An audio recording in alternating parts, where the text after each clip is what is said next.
கொடுத்தாச்சு. இதை மினிமைஸ் பண்ணிடுறேன். ஓபிஎஸ்ஸை மினிமைஸ் பண்ணிடுறேன்.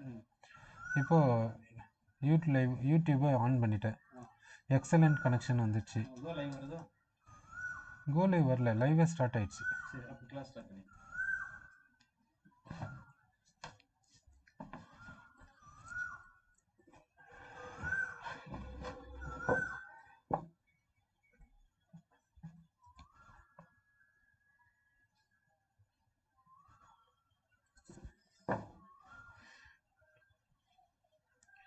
Let us start solid state. Let us start a solid state.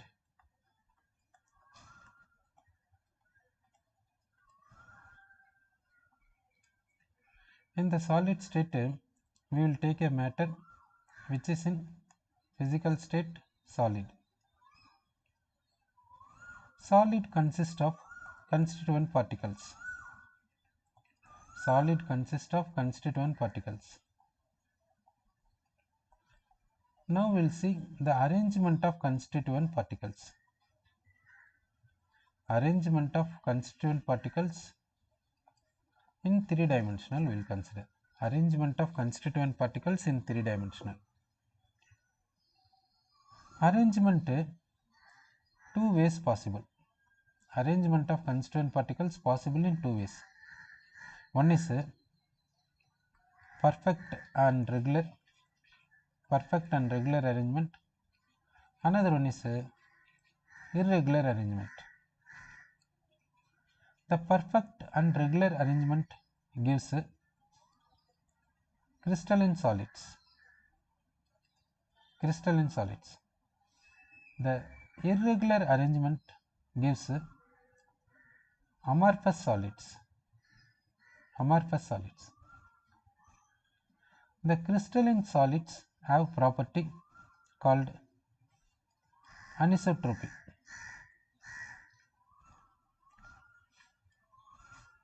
The amorphous solids have property isotropic. Okay. Crystalline solids have property anisotropic. Amorphous solids have property isotropic. What is anisotropy?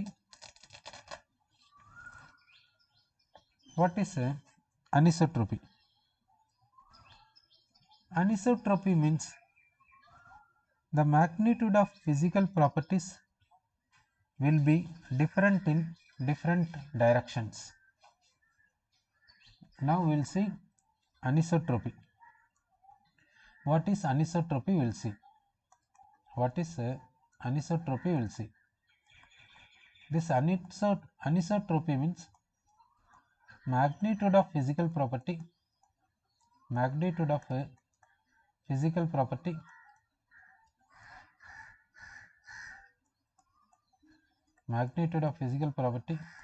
will be different in different directions.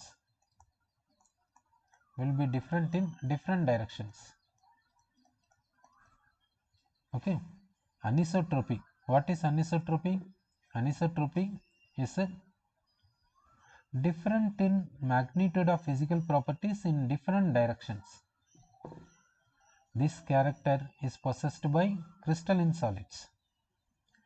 We will take an example for it. Example is graphite. We will take. Graphite is a crystalline solid. Graphite is crystalline solid. We will take graphite. We will see the structure of graphite. We will see structure of graphite. We will see structure of graphite. Structure of graphite. Graphite comes under layer-like structure. Graphite comes under layer-like structure. Layer-like structure. Now we will consider a layer. We will consider a layer. Layer we will consider. Single layer we will consider. How the single layer will be there? How the single layer will be there? That we will consider it. Sorry. We are considering single layer. Now graphite is an element. That element consists of carbon atoms. We will consider one carbon atom here. We will consider another carbon here. We will consider third carbon. It is fourth carbon. It is fifth carbon. It is sixth carbon. Like this, we will consider carbon atoms. Now we will consider bonding in carbon atoms. We will consider here the bond between two carbon atoms we have given. Bond between two carbon atoms, that is sigma bond. Bond between two carbon atoms we are giving here. Here we are giving a bond. Bond between two carbon atoms we are giving like this. Then bond between two carbon atoms we are giving like this. So in the layer between carbon atoms bonding is like this. This gives the shape called a hexagonal shape. So we will consider other carbon atoms. We will consider one carbon atom here, one carbon atom here, one carbon atom here, one carbon atom here we considered. Now we will give bonding. We will give between carbon atoms we have given the bond. Between carbon atoms we are giving the bond. Between carbon atoms bond is there. Between carbon atoms sigma bond is possible. Here between carbon atoms sp2 sigma bond we have given. sp2 sigma bond we have given in graphite. Sir. Next hexagonal ring we will see in this layer. Here we will see carbon atom. Here we will take carbon atom. Here we will take carbon atom. Now we will give bonding. We will give. Now between these two carbon atoms sigma bond is possible. Overlap of sp2 orbitals. Between these two carbon atoms sigma bond is possible between the overlap of sp2 orbitals containing unpaired electrons. This overlap is called axial overlap or head-on overlap. So due to axial overlap between carbon atoms sigma bond is possible. Sir. Next we will continue this layer. Here we will consider carbon atom. Here carbon atom we are considering. Here carbon atom we are considering. Now we will give bonding. We will give. Due to axial overlap sigma bond is possible. Due to head-on overlap sigma bond is possible. Due to sp2 orbitals overlap sigma bond is possible.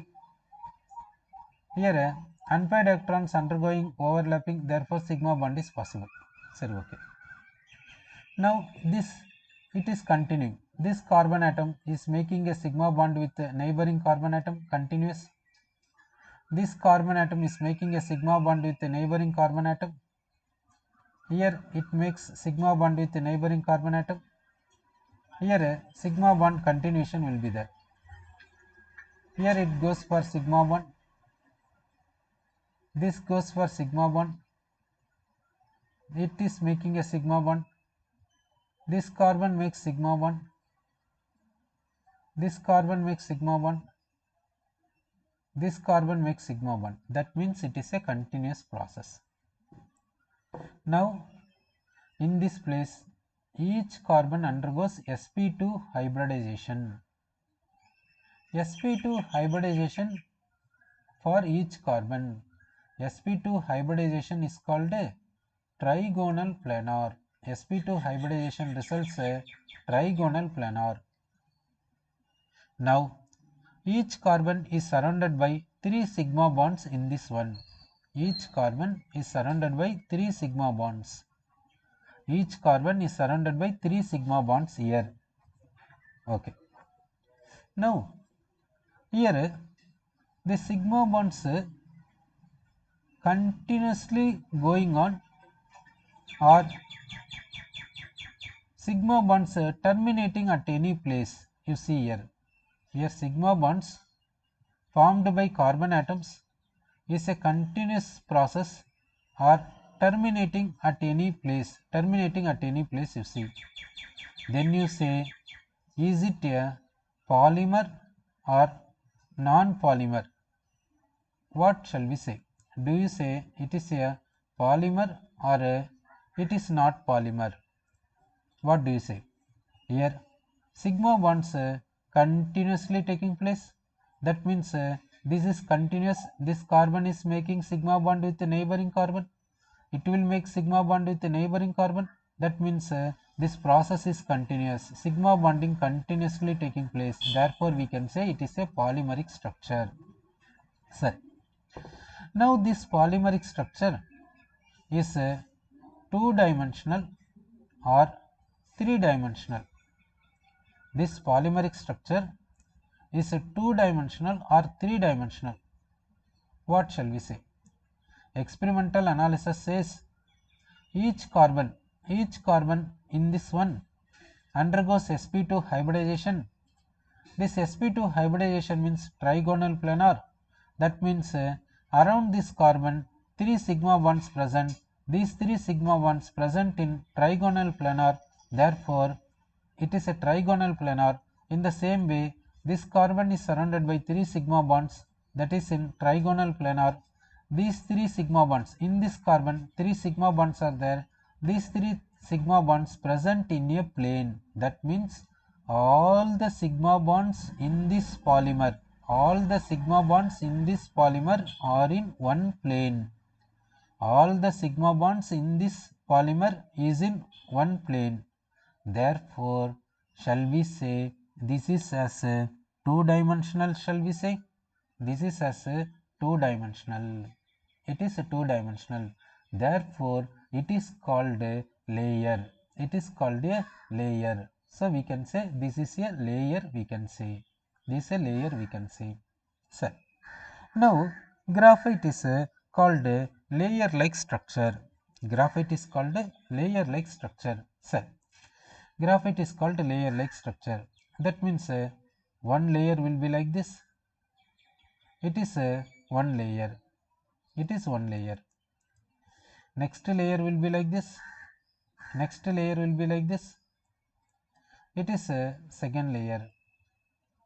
Next layer will be like this. Next layer will be like this. It is a third layer. So graphite is a layer-like structure. Between layers, what is the distance? That we will see. Between layers, what is the distance? Here, distance between these two, that we have to see. Distance between these two. Distance between these two layers, distance between successive layers is 3.4 angstrom. Distance between successive layers is 3.4 angstrom. Okay. Now we will see distance between this carbon and this carbon in the layer. Distance between neighboring carbons in the layer, that we will see. This distance is 1.4 angstrom. 1.4 angstrom. Sir, now we will see. Generally, we will see. Generally, carbon single bond distance is 1.54 angstrom. It is a general, not for a particular. Carbon double bond is 1.32 angstrom. Carbon triple bond is 1.2 angstrom. Now here carbon single bond says so and so distance. Carbon double bond says 1.3 angstrom. Carbon triple bond says so and so distance. Now we will see in the graphite. In the graphite we will consider this layer. In the graphite we are considering this layer, single layer we are considering. In the layer between two carbon atoms, between two successive carbon, sigma bond is present. Here bond length is how much? Means 1.4 angstrom. here bond length is bond length, that means distance between internuclear distance between two neighboring carbons given 1.4 angstrom. That is that value, and these values we will compare. This indicates between these two carbons certainly bond is present. Whether this bond is single bond or double bond or triple bond, we are unable to say using these values. Okay. Anyhow, between these two carbons, between two successive carbons in the layer, bond is present. It may be single or double or whatever it may be. Certainly we cannot say by seeing these values. Okay. Now we will see the layers we will take. Between two successive layers, distance is 3.4 angstrom. Between two successive layers, distance is 3.4 angstrom. This value we will compare with this, with a single bond we will compare, with a double bond we will compare, with a triple bond we will compare. This value is much high when compared from single or double or triple bonds. This indicates that between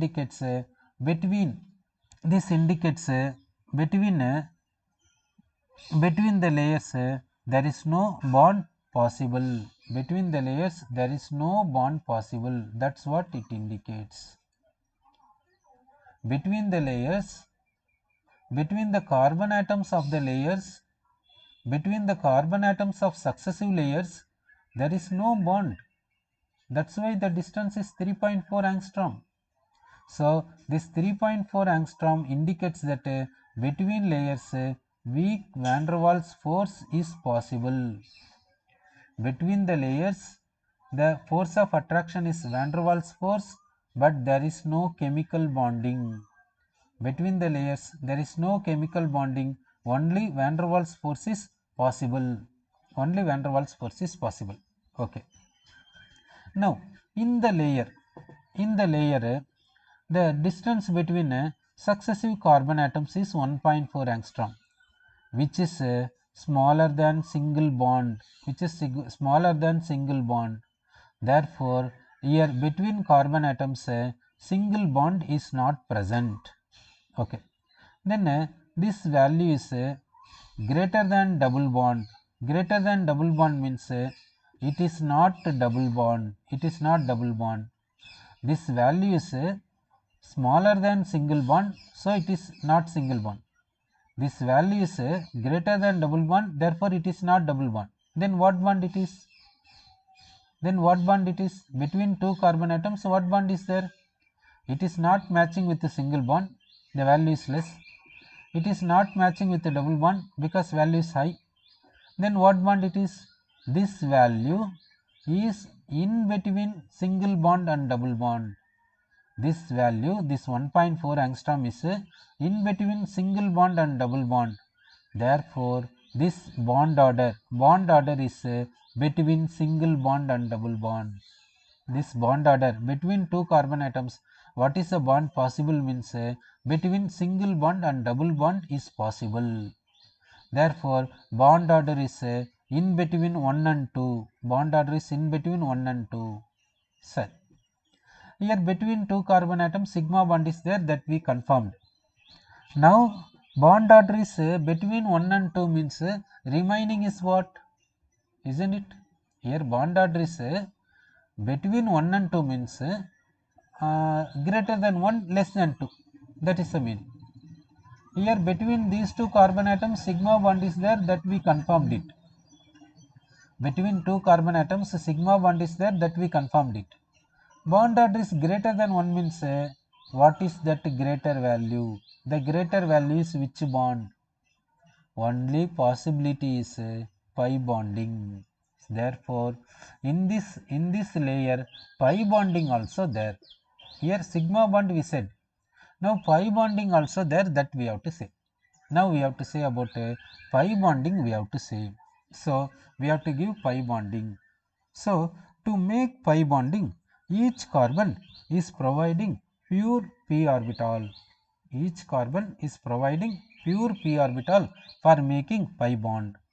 So that pure p orbital is perpendicular to this trigonal planar. That is this carbon is giving pure p orbital, that has one unpaired electron, that p orbital is perpendicular to this trigonal planar sigma bonds. Okay, that p orbital, it is this carbon is giving p orbital for pi bonding, that p orbital is perpendicular to this layer, sir, it is giving a one p orbital that is perpendicular to the layer. Okay, one p orbital it is giving. Similarly, this is giving one p orbital that is perpendicular to the layer, but this p orbital is parallel to this p orbital. These two p orbitals are parallel to each other, then only pi bonding is possible, that is lateral overlapping is possible. Similarly, this carbon is providing p orbital which is perpendicular to the layer but parallel to this p orbital. Next, this carbon is providing p orbital. Next, this carbon is providing p orbital. In this way it continues. Now we will see this lateral overlapping pi bonding will see. So this p orbital overlaps with this p orbital in the upward as well as downward.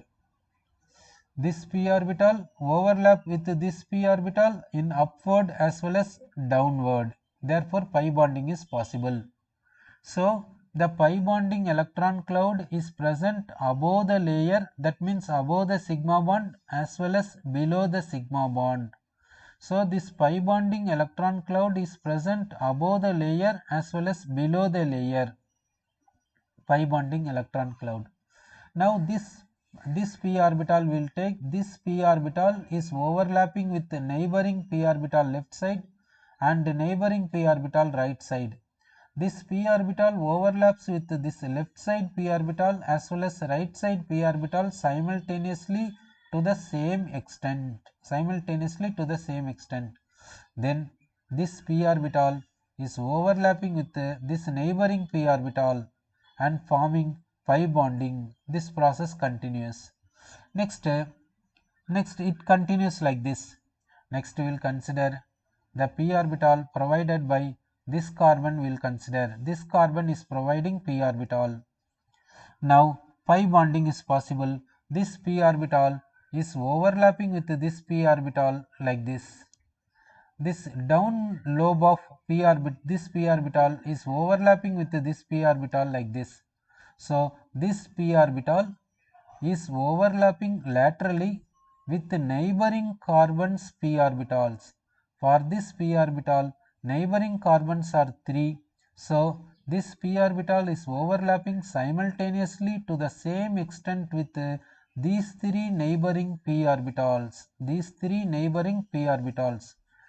p orbital is overlapping simultaneously to the same extent with neighboring carbons 3 p orbitals. Likewise, the overlapping continues throughout this process. Now you say that this pi bonding electron cloud. Now this pi bonding electron cloud is localized or delocalized. Pi bonding electron cloud is a localized electron cloud or delocalized electron cloud. What shall we say? This pi bonding electron cloud is a localized electron cloud or delocalized electron cloud. What shall we say? Now we will see this sigma bond. This sigma bond, if you take, this sigma bond is overlapped between these two bonds only, these two carbons only. This sigma bonding electron cloud is present between these two carbons only. This sigma bond is overlapped between these two carbons only. Therefore, this bond is called a localized bond. This is called localized bond. Now, if you take pi bond, now this carbon, this carbon is providing this p orbital for pi bonding. For pi bonding, this carbon is providing an electron. This electron is overlapping with this electron, overlapping with the right side electron, overlapping with this left side electron. So this electron is going for pi bonding with the left side, right side and this side. So this p electron is going for pi bond only with one carbon or with three other carbons, Therefore we will say this pi bonding electron cloud is delocalized.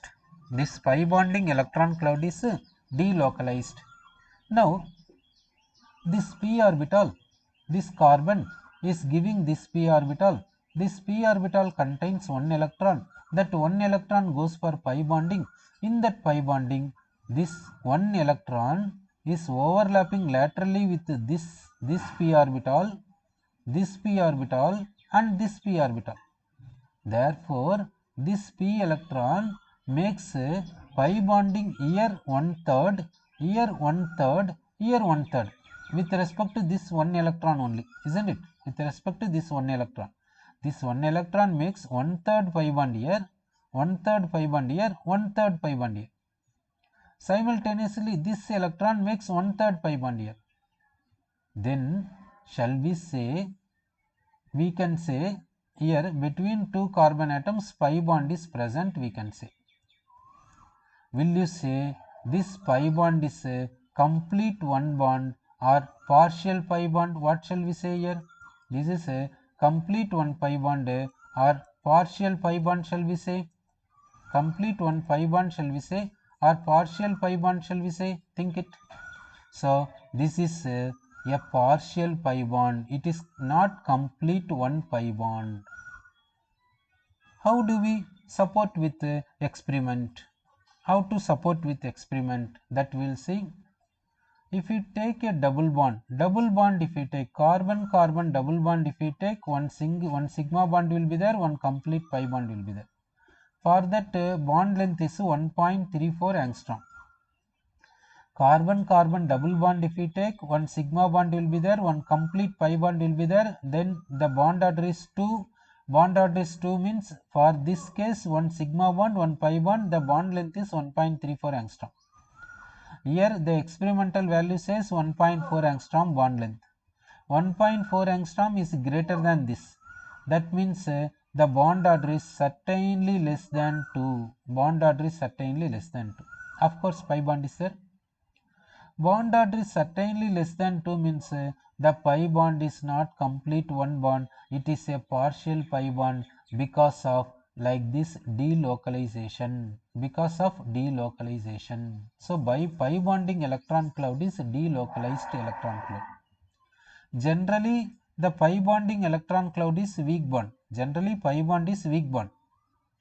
Here it is delocalized and pi bond is partial. Therefore what about the weakness of pi bond here when compared to this double bond? You see that then shall we say the weakness of pi bond is more when compared to normal. The weakness of pi bond is more when compared to normal. The weakness of pi bonding in graphite is more when compared to normal pi bond in double bond. Sir, now this is about the layer of graphite. So in the layer sigma bonds present in a one plane, pi bonding electron cloud present perpendicular to the plane, that is above and below the plane is there. It is a layer. Now we know that graphite is a good conductor of electricity. Sir, now let us pass current. Now we will pass current to this graphite. Okay, to this we are passing current. So current means in that current passing, that electron will consider, that electron will have high energy. We are passing current means that electron current we are passing, that electron is having higher energy. Now this higher energy electron is striking this electron. Therefore this pi electron is gaining energy from this. So it has got higher energy. This higher energy pi electron is striking this pi electron. So this pi electron gets higher energy. This higher energy pi electron striking this electron. So this electron is gaining higher energy. In this way, the pi electron transfers the energy from one terminal to another terminal. Then shall we say this pi electron cloud carries current in graphite? So in graphite, which carries current? In graphite, which carries current?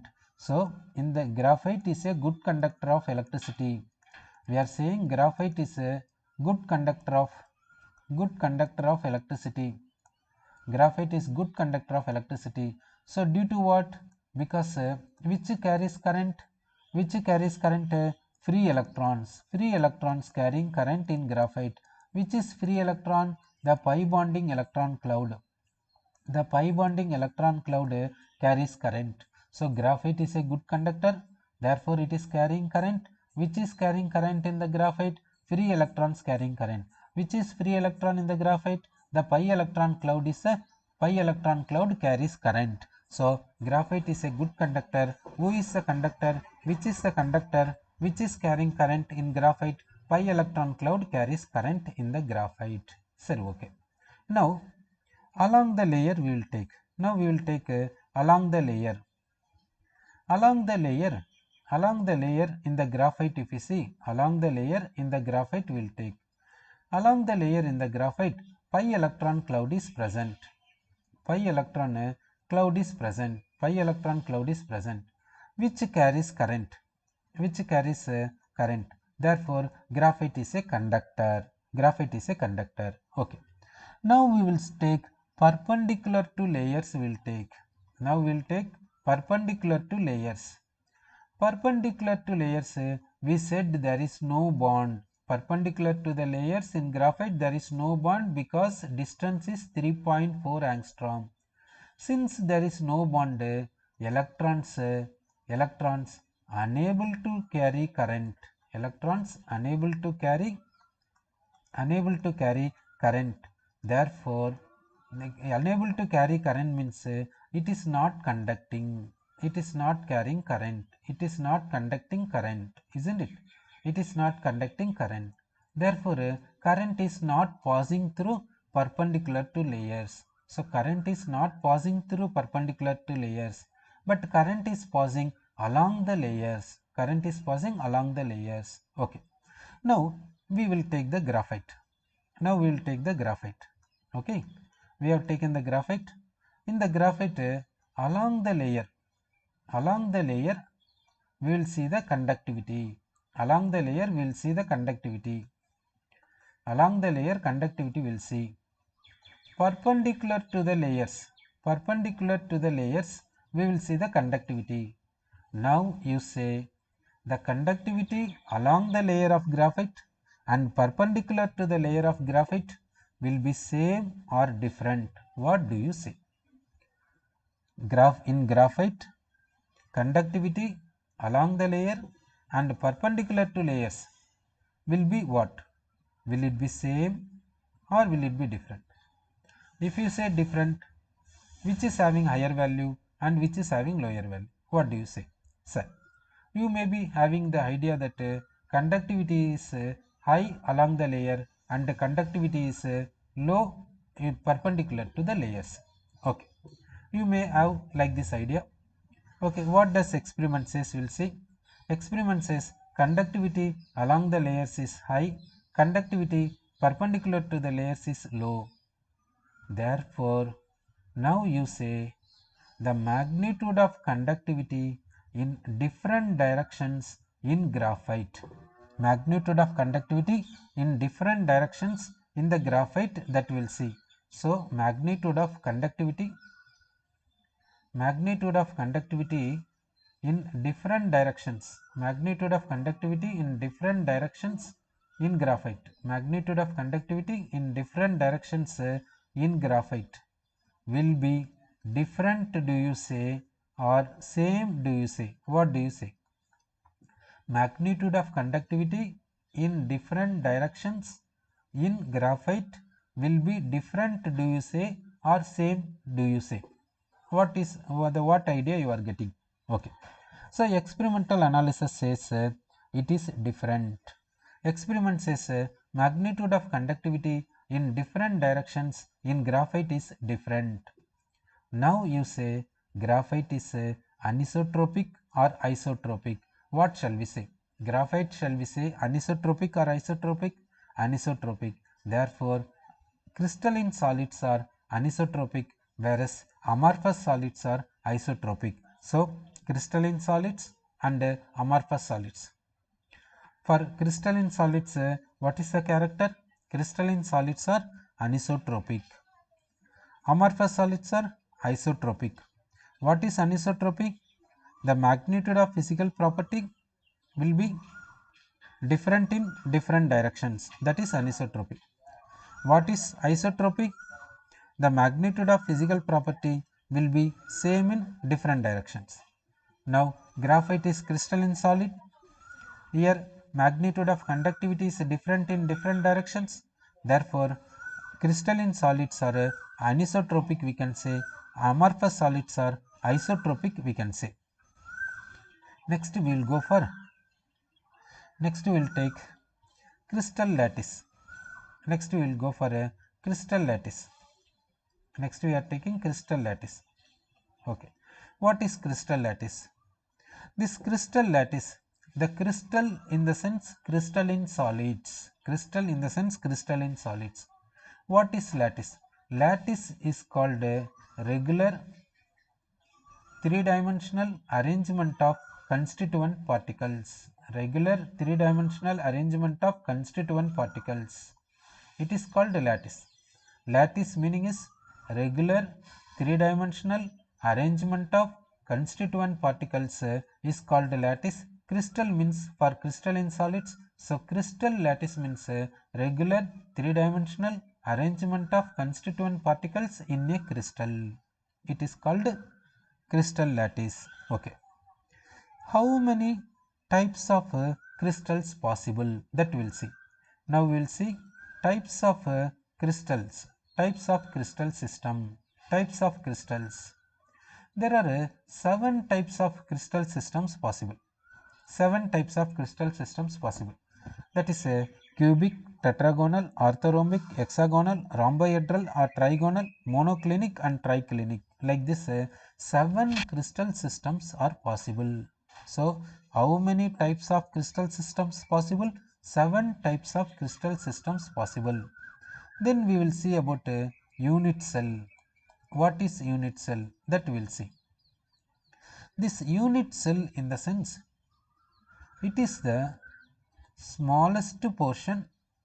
It is the unit cell means it is the smallest portion, and this smallest portion repeated continuously in all the 3 directions and results crystal lattice. Crystal lattice. So, what is unit cell? Unit cell is the smallest portion which is repeating continuously in all the directions and results crystal lattice. So, what is the smallest and repeated portion of crystal lattice? That is called unit cell. Okay. So, what is unit cell? Unit cell is the smallest portion which is repeating continuously in all the directions and results crystal lattice and results crystal lattice. Okay. So, what is called a unit cell? What is called a unit cell? We got an idea. Now, we will see unit cell roughly. We will see about a unit cell roughly. Okay. We will take a unit cell. For a unit cell, we will draw the unit cell. We have drawn one line like this.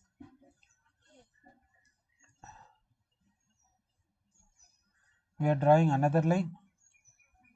Next, these two will connect. Okay. Next, we will take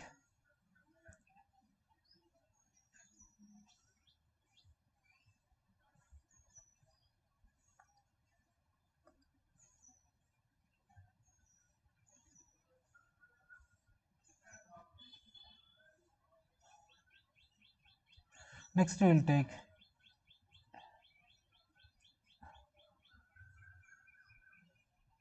we will draw the line here. We will draw the line here. Here we will take a line.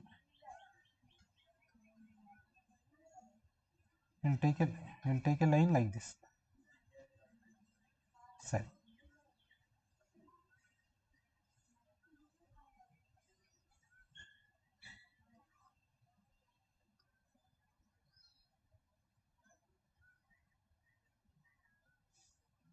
Then we will connect. We will connect here. Here also we will connect. Here also we will connect. These two also will connect. Now we will take this corner to this corner is called edge length or axial distance. Now see, this corner to this corner is called edge length or axial distance. This value we will take it as A. This corner to this corner is called axial distance or edge length. This value we will take it as B. Then this corner to this corner, this distance is called axial distance or edge length. We will take it as C. One edge length we considered in x-axis, one edge length we have considered in y-axis, one edge length we have considered in z-axis. Next we will see angles between this C and B. The axial angle is taken as alpha. Between this C and A, the axial angle is taken as beta. Between this A and B, the axial angle is taken as gamma. So, three axial angles we have taken: alpha, beta, gamma. Three axial distances we have taken: A, B, C. Sorry. It is a unit cell. Now we will see types of unit cells. We will see types of unit cells. Now we will go for types of unit cells. First one is called primitive unit cell. First one is called primitive unit cell or simple unit cell. In the primitive unit cells, corners are occupied by constituent particles. Corners are occupied by constituent particles. Second type we will see centered unit cell. Second type is centered unit cell. Centered unit cell. Centered unit cell. In this three types possible. First subdivision is body centered unit cell. Body centered unit cell. Here constituent particles occupy corners and body center and body center. Next subdivision in the centered unit cell, that is face centered unit cell. Face centered unit cell. Here constituent particles occupy all the corners and all the face centers. All the face centers. All the face centers. Next we will see next type of centered unit cell we will see, that is n-centered unit cell. N-centered unit cell.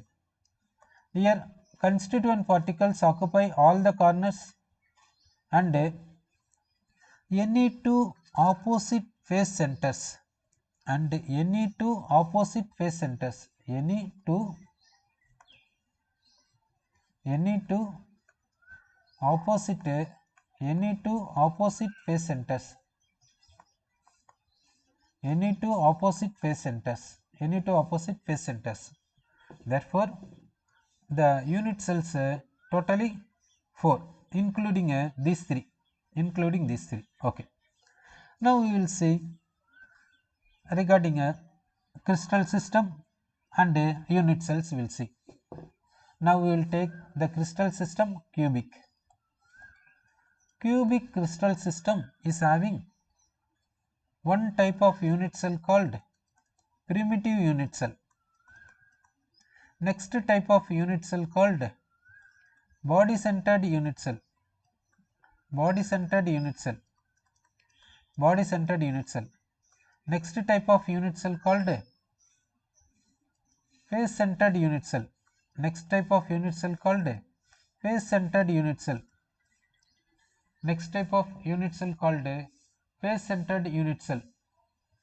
So, for cubic crystal, three types of unit cells possible. It is called simple cubic, it is called body centered cubic, it is called face centered cubic. Now, for cubic system, how the axial distances will be there? Axial distance A is equal to B is equal to C. Then how the axial angles will be there? Axial angles alpha is equal to beta is equal to gamma is equal to 90 degree. 90 degree. What is the example for cubic system? Many examples possible. One of the example is NaCl. It is for cubic. So crystal systems 7. Among the 7, one is cubic. For this cubic, three types of unit cells possible. One is primitive, that means primitive cubic, simple cubic. Another one is body centered cubic. Next one is face centered cubic. For cubic system, the axial distances will be equal and axial angles will be equal, that is equal to 90 degree. Next we will take a second type of crystal system, that is called tetragonal. Second type of crystal system, that is called tetragonal. For tetragonal, how the axial distances will be there? How the axial distances will be there? A is equal to B, B is not equal to C. It is tetragonal. Axial distances, how it will be there means A is equal to B, B is not equal to C. Then how the axial angles will be there? Alpha is equal to beta is equal to gamma is equal to 90 degree. 90 degree possible. For this, how many types of unit cells possible? One is primitive unit cell possible. Primitive unit cell. Another one is body centered unit cell possible. Body centered unit cell possible. So for tetragonal, two types of unit cells possible. Okay. For tetragonal, what is the example? Example is white tin. Example for a tetragonal crystal system. White tin is an example. Tin dioxide, stannic oxide, titanium dioxide, and calcium sulfate. These are example for a tetragonal crystal system. For tetragonal crystal system, like this is there. It is a tetragonal crystal system. Next crystal system is a orthorhombic. Next crystal system is orthorhombic we will take. For orthorhombic, how ABC will be there? ABC will be not equal. A is not equal to B, B is not equal to C. And how alpha, beta, gamma will be there? Same like here. Alpha equal to beta equal to gamma equal to 90 degree. Here, what are the types of unit cells? What are the types of unit cells? One is primitive unit cell possible. Next one is body centered unit cell possible. Next one is face centered unit cell possible. Next one is end centered unit cell is possible. What is example for orthorhombic?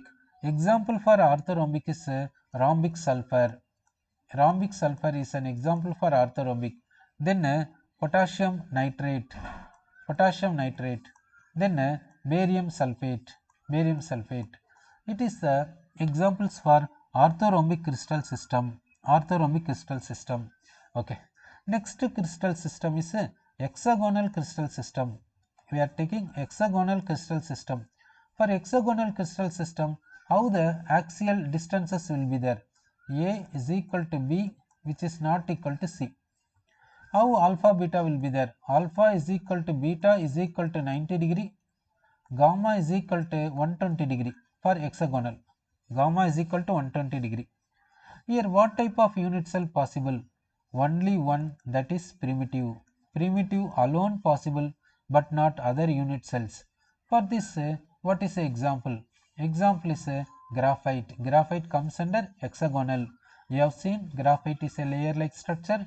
In the layers carbon atoms forming a hexagonal ring. Carbon atoms forming a hexagonal ring. Here another example is zinc oxide. Next example is cadmium sulfide. Okay. We will take next type of crystal system. Next type of crystal system is rhombohedral. Rhombohedral. Rhombohedral is the crystal system. For this another name is there. That name is called trigonal. In this rhombohedral, another name is what means trigonal. For this rhombohedral, the axial distances are equal. Axial distances are equal. How the axial angles are there? Axial angles alpha is equal to beta is equal to gamma, but they are not equal to 90 degree. They are not equal to 90 degree. For this rhombohedral, what is the type of unit cell possible? That is called a primitive unit cell is possible. Primitive unit cell is possible. For this rhombohedral, example we will see. Example is calcite. Example is calcite. Calcite here CaCO3 is the formula. Then cinnabar. Cinnabar is HGS. Cinnabar is HGS. Cinnabar possible, that is HGS. It is rhombohedral or trigonal. We will see next type of crystal system. Next type of crystal system is monoclinic. Next type of crystal system is monoclinic. For monoclinic, the axial distances are not equal. A is not equal to B, B is not equal to C. Then alpha, beta, gamma, how it will be there? Alpha is equal to gamma is equal to 90 degree.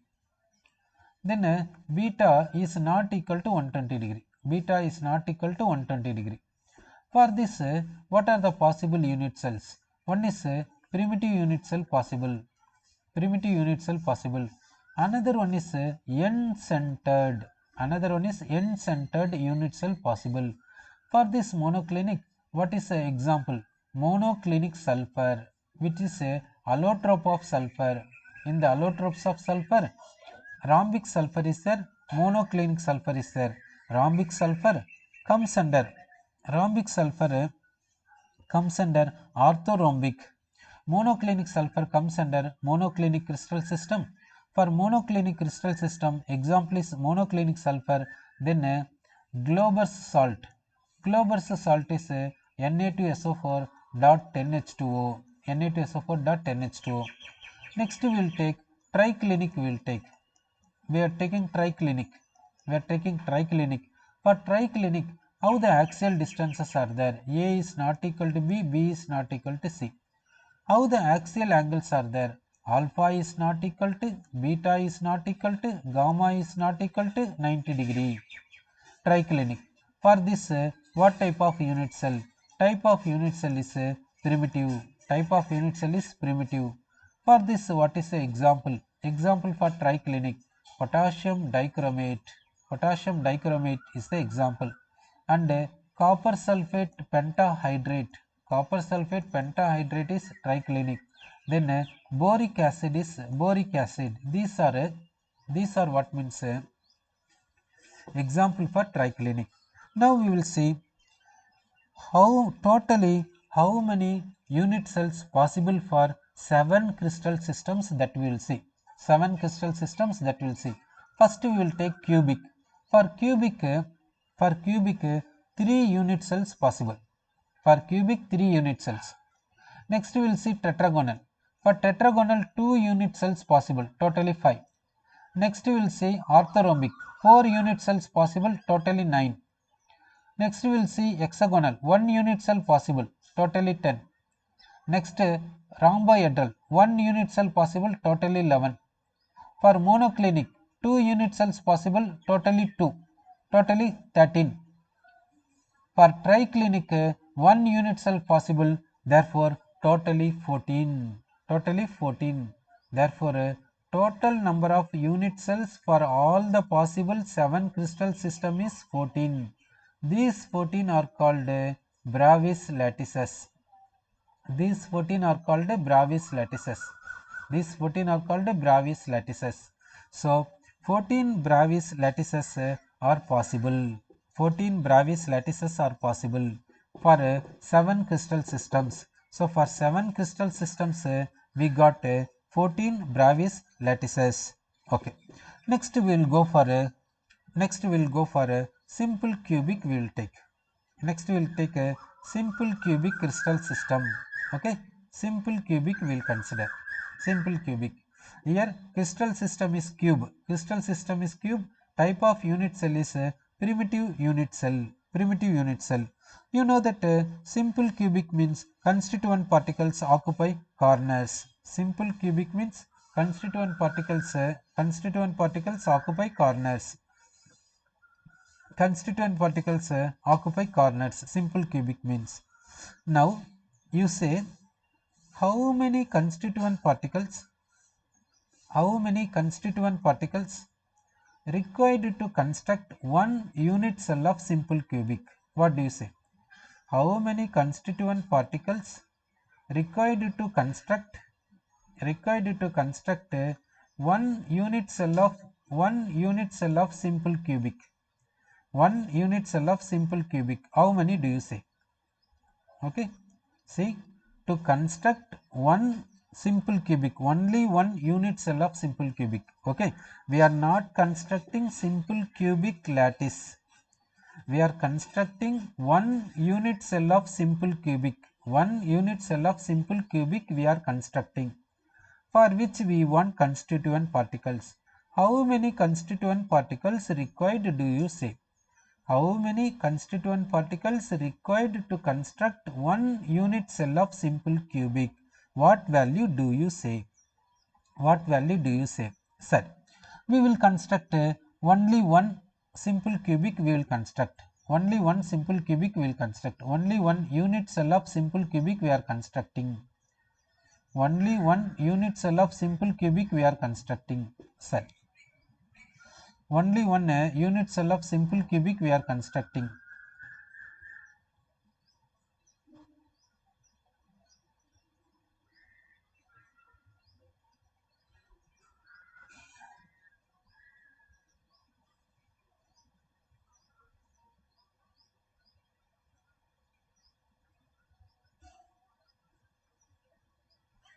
Now we have taken a cube, only one unit cell. In the constituent particles we will give in the corners.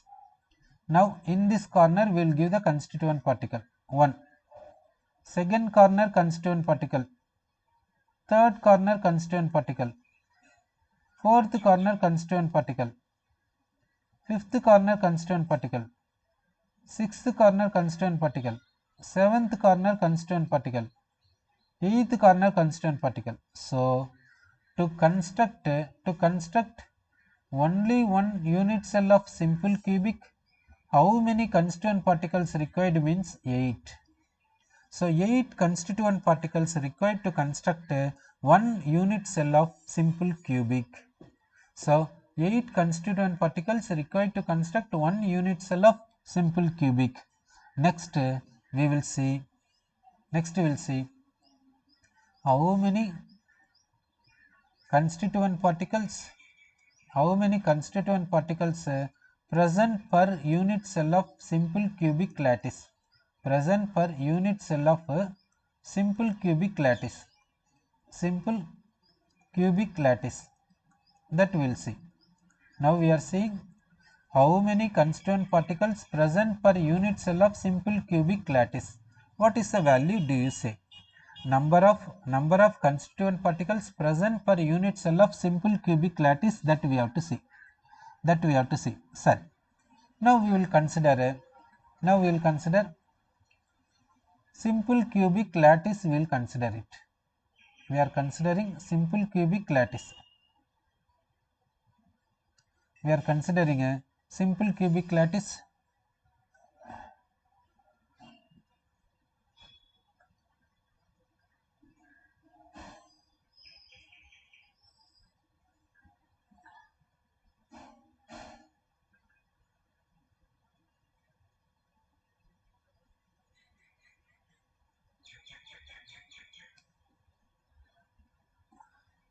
We will consider next one.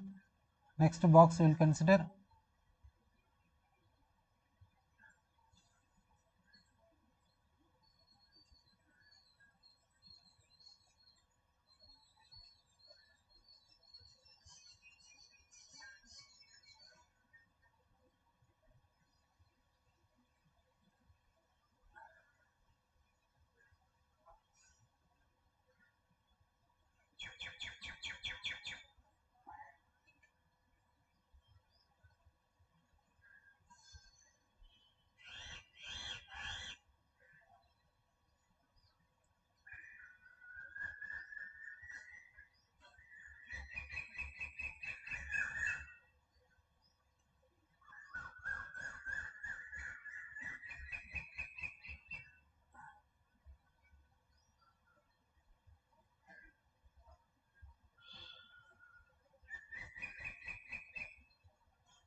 now we will consider this is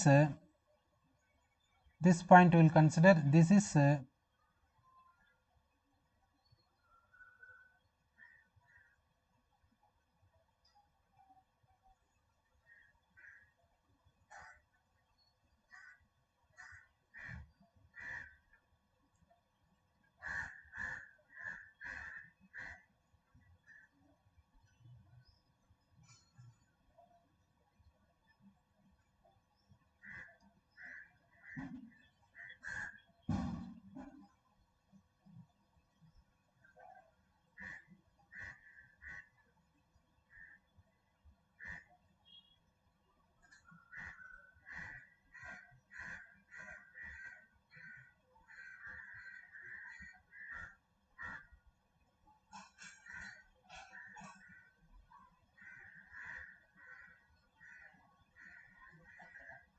now we have considered one simple cubic we have considered.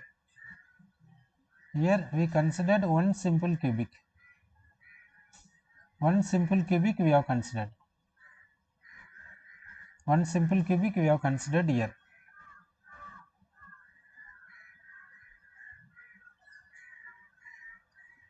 Sorry, one simple cubic we have considered it.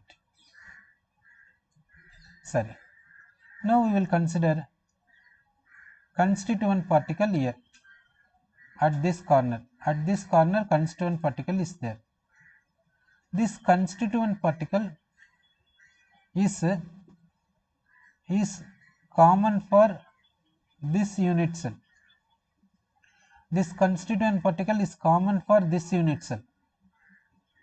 This constituent particle is common for this unit cell. This constituent particle is common for this unit cell. In the same way, below this you see, below this also we can construct unit cell. So unit cell continuation. Unit cell continuation we will see. In the below we will see unit cell continuation. Below. Here also below we will see unit cell continuation. So this is this corner is common for below unit cell, below one unit cell, here below unit cell, here below unit cell. So this corner constituent particle is common for many unit cells in this simple cubic lattice, or is it for only one unit cell? What do you say here? What do you say for this? Now we'll take one unit cell in this one. What do you say regarding this? Here the question is how many constituent particles per unit cell? Okay, so we have here it is separately is there. Now you see this unit cell only. This unit cell only you see. This unit cell.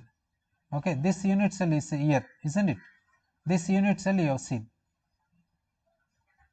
This unit cell in this place you have seen. Now you say how many constituent particles per unit cell of simple cubic lattice? Okay, let us stop the class. Let us continue to